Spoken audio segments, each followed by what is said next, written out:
Okay, let's dive together into a journey through the intriguing and somewhat peculiar universe of Albert Einstein, a name that resonates throughout history not only as an icon of science, but as one of the greatest geniuses to have walked among us.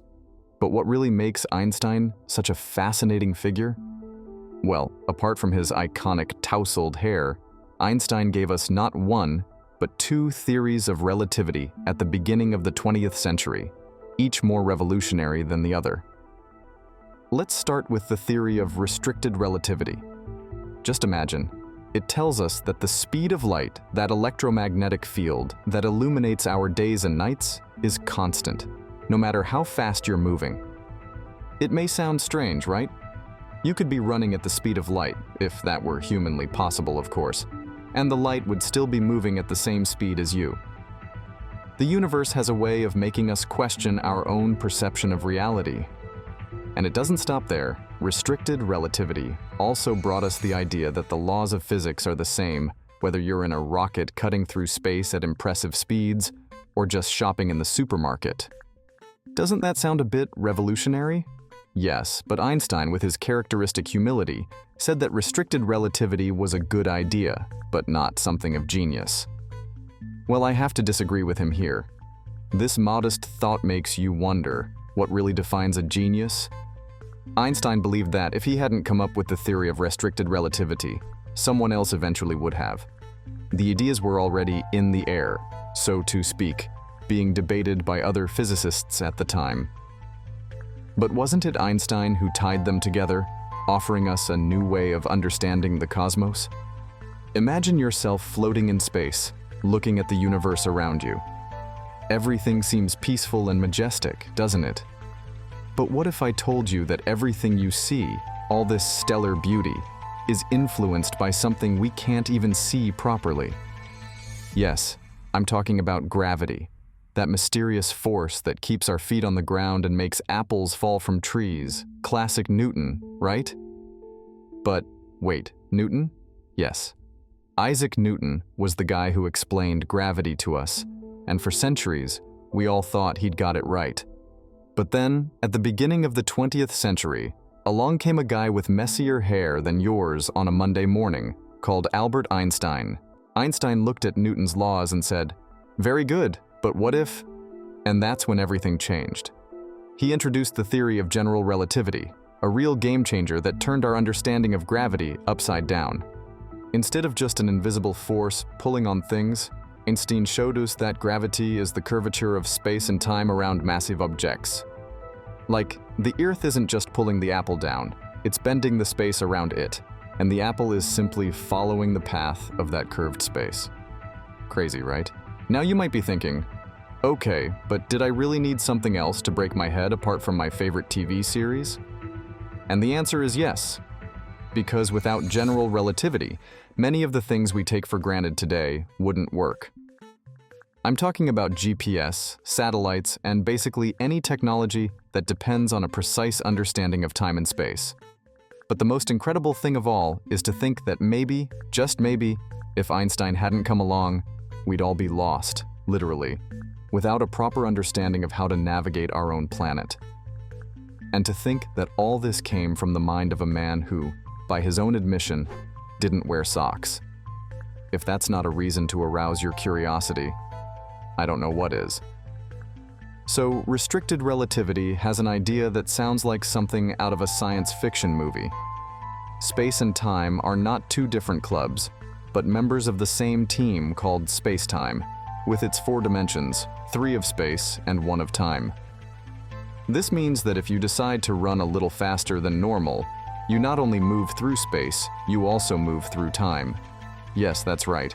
Traveling in space can make you play with time, like when astronauts orbit the Earth at very high speeds and return home a little younger. Crazy, right? But calm down. It's nothing that will make you lose sleep. The difference is very small. Now, hold your excitement because we're going to the big show of the evening, the theory of general relativity. Its purpose? To tell us how matter, like us, planets, stars, moves when gravity is around and, what's more, how matter itself creates this gravity. Before we go any further, let's clarify a couple of things. What is this movement and what is gravity? And before you think about running away, I promise, it's going to be more fun than your high school geometry classes. Imagine going down a giant toboggan run or handling an old cell phone. Because seriously, I'm going to try to make this as interesting as possible. So what Einstein did with general relativity was basically say, you know that gravity Newton talked about? So it's about more than an apple falling on someone's head. It's about how giant objects, like planets and stars, bend the very fabric of space and time.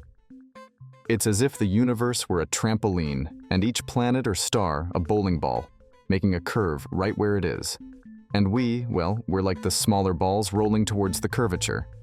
Have you ever stopped to think about what movement really is? No, I'm not talking about when you run to catch the bus that's already leaving the stop. I'm talking about something that goes much further, something that connects every particle in the universe. Just imagine everything that moves, from your smartphone falling off the table to the Earth revolving around the sun, follows very specific rules. And believe me, understanding this is almost like having superpowers. But first of all, remember this magic formula. Force, NAS mass, x acceleration. It's the key to unlocking the secrets of movement. Let's explain it very simply. Let's say you're in an elevator. You're there calmly until suddenly the cable breaks.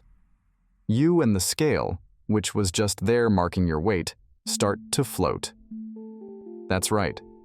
In free fall, you and the scale are like astronauts in space, with no weight at all.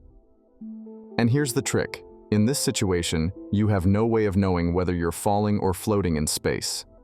Einstein used this idea to come to the conclusion that gravity is actually acceleration. That's right, acceleration pure and simple. You don't need any force for an object to accelerate. It just needs to be in the right space-time, doubled by the surrounding masses, such as planets and stars. It's as if the universe were a big amusement park and gravity, the tracks that guide the carts, us and everything else that has mass, along the right path. But how is this possible? How can something accelerate without forces? Einstein's answer was geometry. Yes, the same subject you may not have paid much attention to at school is responsible for all of this. Space and time curve around massive objects, and we simply follow this curvature. Hey, have you ever wondered what it would be like to make an old cell phone take a radical 20-meter dive? You have two options. Either let the poor thing free fall, which is definitely not a good idea, or send it down a chute into a refreshing pool.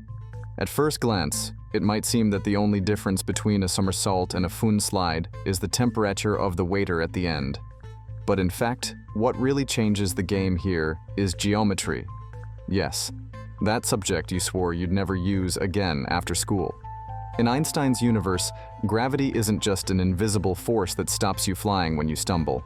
It's much more poetic.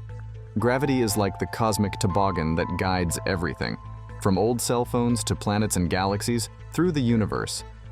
So the next time you see a shooting star, think of it as a little ball sliding down the biggest slide you can imagine, all because of the curvature of space-time.